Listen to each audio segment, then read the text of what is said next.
Hello and welcome to the show.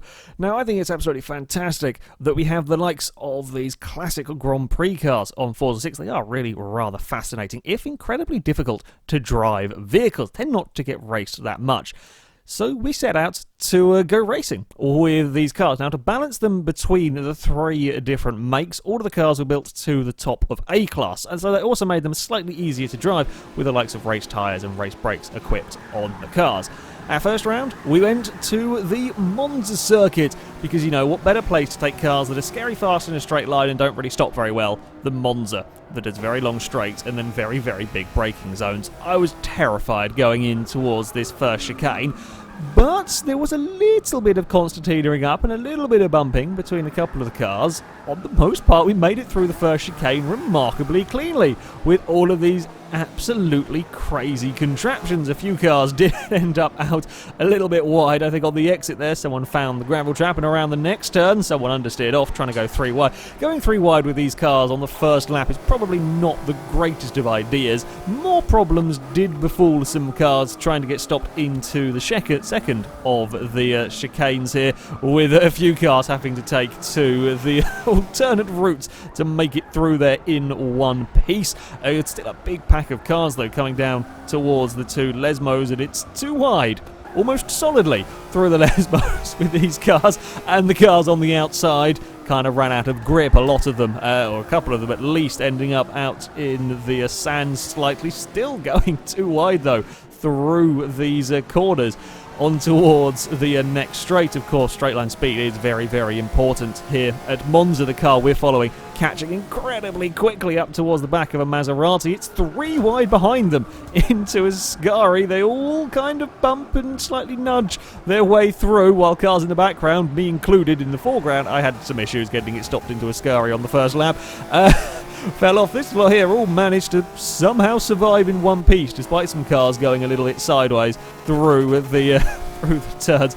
As I said, I got myself into a little bit of trouble, outbraked myself in my Mercedes. I was now coming up onto the back of an Auto Union in towards the final corner. I was having a go up the inside. The Auto Union not really quite having the grip, takes a very wide line through the Parabolica, but as we come back onto this start-finish straight, Auto Union's got a little bit more speed than my Mercedes, and it is a very, very long run down towards the first corner, and the Auto Union can get back past. Now comes the scary part. We're on to our second lap at full racing speeds, trying to judge the braking points. I get very close to ending up in the back of the Auto Union as we were both pushing it maximum under braking. You saw a couple of little lockups from me as I was frantically trying to get the Mercedes stopped. We do get the cars through that first chicane. I'm now back up the inside again through the next corner. The Auto Union being forced out wide, but he keeps it there. We saw a few cars having understeer issues going off wide there on the opening lap, but he held it around the outside, which that was some damn good driving to keep his car alongside. He got the inside for the chicane. I didn't really want to fight it at this stage of the race there. The Auto Union did very, very well to get that position back from me. These guys would have a pretty damn good race between them. 2 Mercedes were fighting over, I think it was around 4th or 5th place at this stage of the race. Coming into the chicane, car on the inside runs a little bit too deep. The 575 car kind of holds it on the outside, but now you're going to be on the outside for the 2 Lesmos as well, which is not a fun place to be. Nevertheless, he gives it a go. Can't quite keep it alongside. He does keep it on the road, importantly, around here as they come up towards the next turn. The lead car just misses the apex, runs a little bit wide. That's going to hit the Mercedes up the inside. He will get the position as they run down the back straight, but both in the same car, both relatively evenly matched for speed as they come barreling down towards Ascari. Still, they're going side by side. These are some of the most difficult cars to drive in Forza, and still we're going side by side for almost an entire lap of Monza. Get through the chicane. Still, they're just about managing to fit side by side without having any contact between them. And the car that we are following is now behind in this little group. But I wasn't quite expecting such fantastically close racing, as we're going to have a big dive up the inside into the final corner. Is not going to make that one stopped, and in the end, that would be the one to cost him the place there. despite the fact that these are incredibly tough cars to drive, already in the first few laps, people were having some incredibly close action. A little bit further back, we did see quite a few cars end up off the road from time to time in these races. So the positions did often change, with somebody missing a braking point for a chicane somewhere and going to visit the gravel trap and drop down the order, or cars would come up the order as they just kind of drove clean laps. That was kind of a thing that happened fairly regularly in here. This particular Mercedes was struggling for straight line speed, getting first passed by the black car. The Auto Union was going to come past as well, but he's not quite giving up yet on the inside towards the first corner. The car ahead's outbraked himself and had to jump across the curbs. Mercedes has lost the place to the Auto Union, but is still looking around the back. Can't quite do anything through here. I was one of the cars to make a few mistakes as well in this race. I had a good car, and a very good car for Monza. Made far too many mistakes, dropped myself down the order quite quickly. At the front, though, it was a Mercedes that was to go on to take a victory.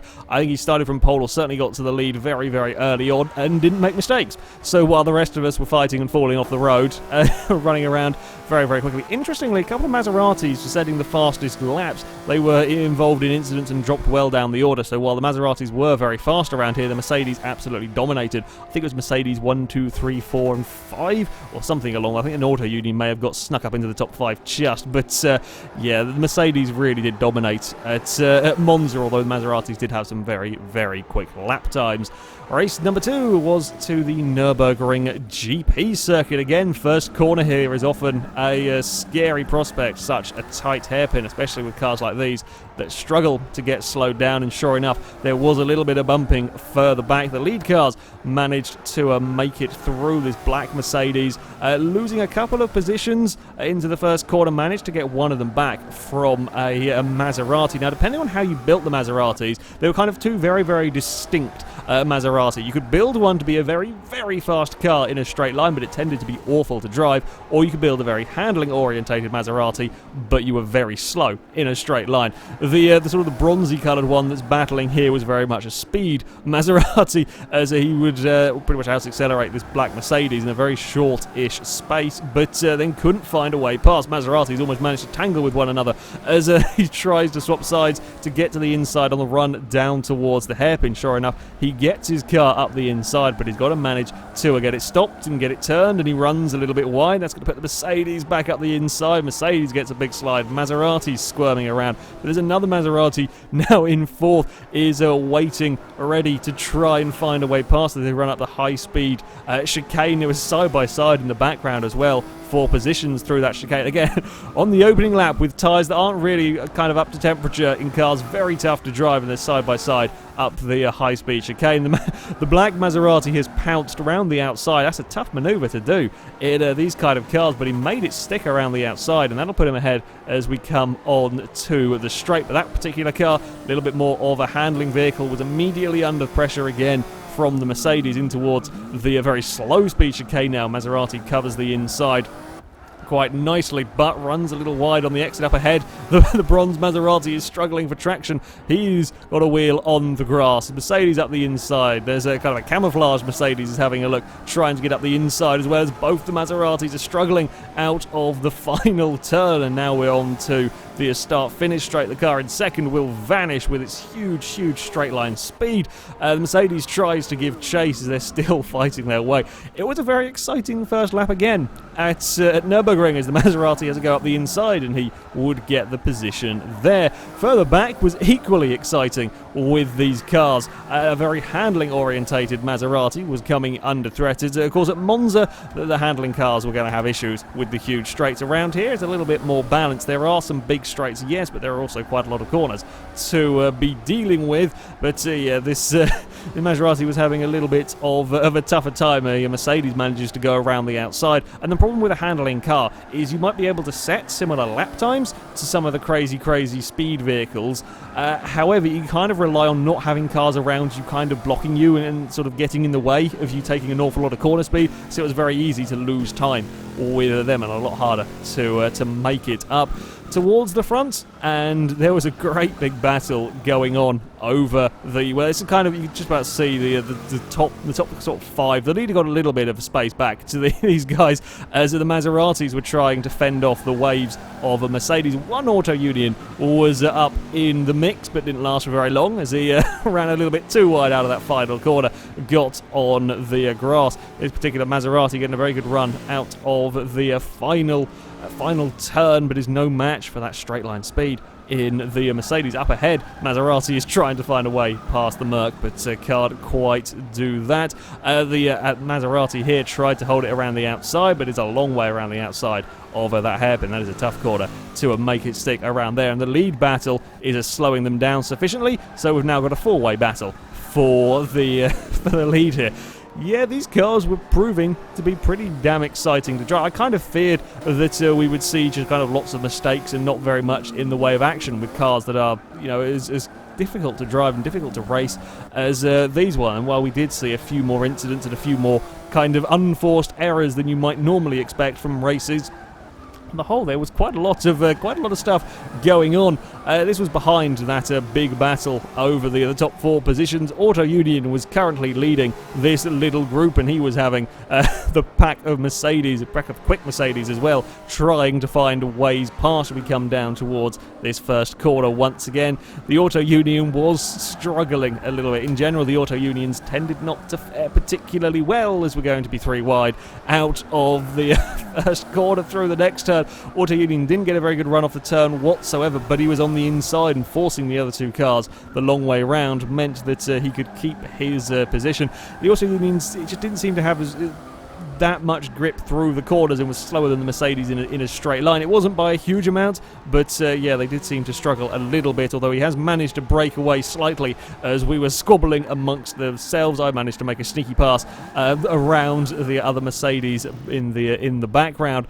At the front, unfortunately, a bit of lag would ruin some of the fun. We'd see a couple of cars go tumbling down the order. It was to be a Maserati 1-2 in this particular race. The Auto Union managed to hold on to third, admittedly helped by a couple of the lead cars being taken out by some lag. Unfortunately, you can't do very much when the game decides to fly cars around the track. The Maseratis were very quick around here, though, so this is not undeserving of the Maseratis, but yeah, a little bit of shame that lag would strike on, I think it was on the final lap as well. There had been plenty of good battles throughout the field. This green Maserati had been trying to find a way past the Mercedes in front pretty much the entire race, just could never get in a position to find a way past. The Mercedes slides out of the final corner. Maserati gets a really good run, tries to get alongside, but just can't match the straight line speed of the Mercedes, and the Mercedes would hold on to his position. Yeah, quite frustrating in situations like that. He just couldn't find a way to get past. Our final race would go to the Brands Hatch GP circuit. Things did not go too well for me in this one. Started quite well up the order, but got stuck on the outside. A black Mercedes dived through the middle. Did a fantastic job to get two of us down turn one through the middle of that section as the Maserati dives for the lead. I'm still stuck on the outside of everybody. Cars are just pouring past as I'm hung out to dry on the outside. Not quite as much as a blue Mercedes that has done a little bit of rally crossing there, but yeah, I got myself into quite a lot of trouble. Just got boxed out of it, and there's nothing I could do about it when it's solid too wide. I do then get myself to the inside of a gold Auto Union. It's three wide up ahead of me, and I'm trying to you've got to kind of be very opportunistic, especially at the start of races like this. You know, got to try and make up places as and when you can, when you see a little bit of an opportunity. And I could see I could get alongside a Mercedes, but that would put me on the outside for the next turn. The car on the inside, though, locks the brakes, can't get it stopped, kind of slides across the track. I will do the cutback on him, and that'll put me on the nice line towards the next corner. This is a scary corner in these cars, very, very fast, little bit of bumping further back, but everybody managed to make it through relatively cleanly. Maserati making the best of things back there. A couple of cars carrying too much speed, in fact quite a few cars carrying too much speed further back would run wide. I would make the most of it, going around the outside of the black and blue Mercedes there, and having lost quite a number of positions down the first corner, had quickly made them up over the course of that opening lap. This sort of rusty Maserati was incredibly fast, and having started down the order, I think he had a little bit of an off at one point as well, was quickly making his way back up through the field, making the most of an auto union, having a little bit of a run wide down the first quarter. You can see it quickly developed into battles of pairs, going on further towards the front. The Maserati here, though, going around the outside of a Mercedes. That's a tough manoeuvre. It's a really tough manoeuvre to get that one to work in normal cars, let alone with vehicles like these. The Maseratis do look quite a handful around there. So to hold that around the outside gets a little bit slow off the next corner. Auto Union sticks his nose up the inside, but is no match for that Maserati straight line speed.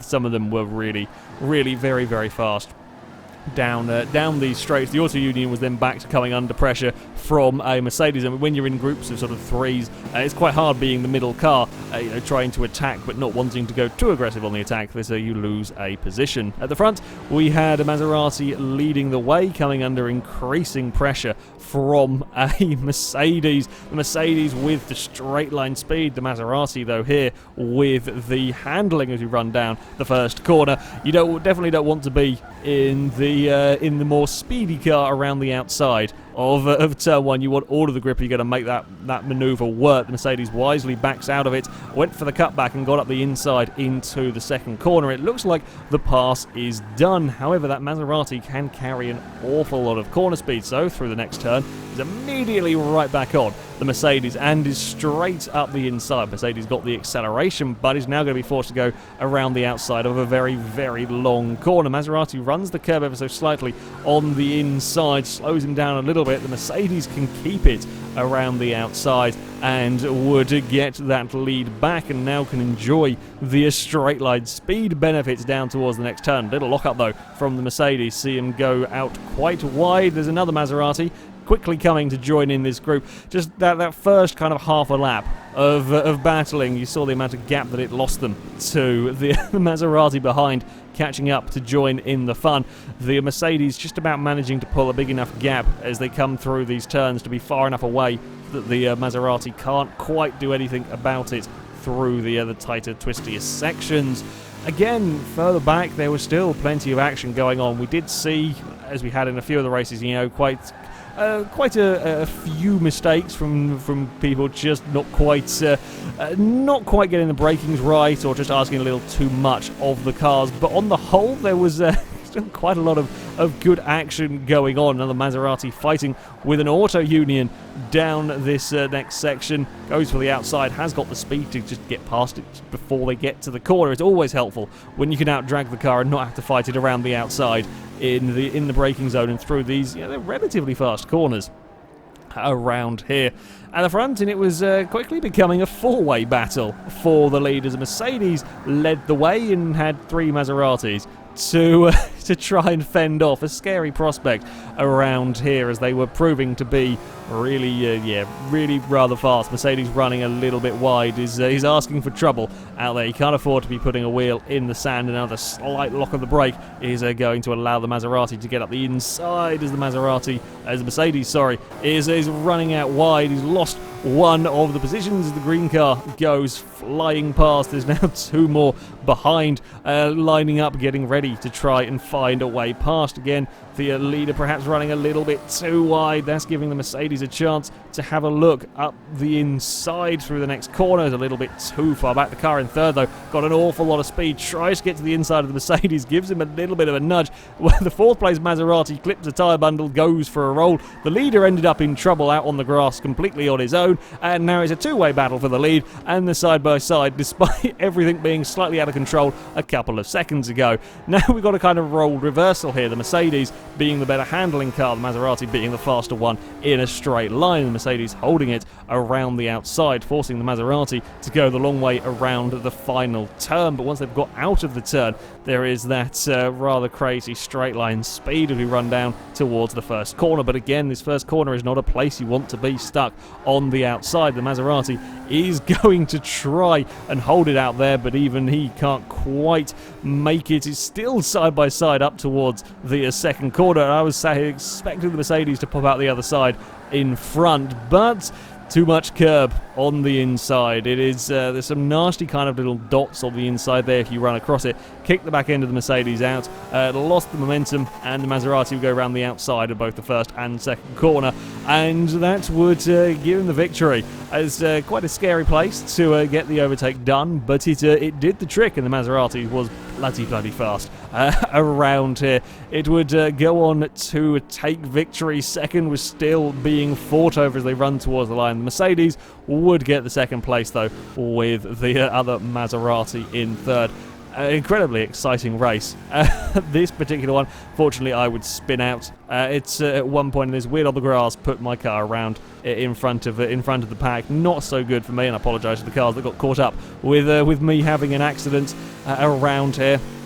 Further back, this black and red Maserati has spent a lot of his time trying to climb his way up through the field with a pretty damn fast car coming up against another Auto Union. The Auto Union running that a little bit too wide as they come down the back straight. That's going to allow the Maserati to get alongside and just about out-drag him before they get to the next corner. But again, we see the Maserati running perhaps a little bit too wide. The Auto Union managing to carry the speed through the corner a little bit better. And again, through the next turn, the Maserati's got a wheel on the grass. They very nearly touch. May have been a bit of contact between the pair of them. The Auto Union's going to get up the inside through the next corner. That is a scary place, going too wide through there, and the Auto Union will get his place back as they run through the next turn. I mean, all the meantime, they've got a Mercedes not that far behind, ready to pick up the pieces if anything goes slightly wrong between them as we come up towards the final corner. The Auto Union just carries a little bit too much speed into the turn. He runs out wide and then trying to cut it back across the inside, ends up with a wheel on the dirt and gets out dragged by the Maserati. Incredibly close finish between these two, but it would go to the Maserati in the end. The Auto Unions didn't fare particularly well around Brands Hatch. I got to say, for what I expected, I thought these cars are very tough to drive. I thought we were going to have not as much good racing, in all honesty, with these. It actually works really rather well. They are difficult cars to drive, even with, a lot of them having race tyres and upgraded brakes and suspension and so on. They don't stop. They don't really turn. They accelerate incredibly quickly. But, the actual racing was good fun. We were all in the same boat. We were all having the same problems. In general, we were seeing the Mercedes were easier to drive. The Maseratis could be very, very fast. Technically speaking, probably the fastest car here, but they were very tough to drive. The Auto Unions weren't bad, but they were perhaps just a little bit down. Kind of overall, they didn't quite have the straight line speed, perhaps. They're okay through the corners, perhaps about even with the Mercedes. It just lacked a bit of straight line speed. But on the whole, it was quite balanced, and there was a lot of close racing with these cars, a lot more than I expected. Was a real challenge racing them, certainly, but also an awful lot of fun. Anyway, that is it for this video, guys. Thank you very much for watching, and until next time, goodbye.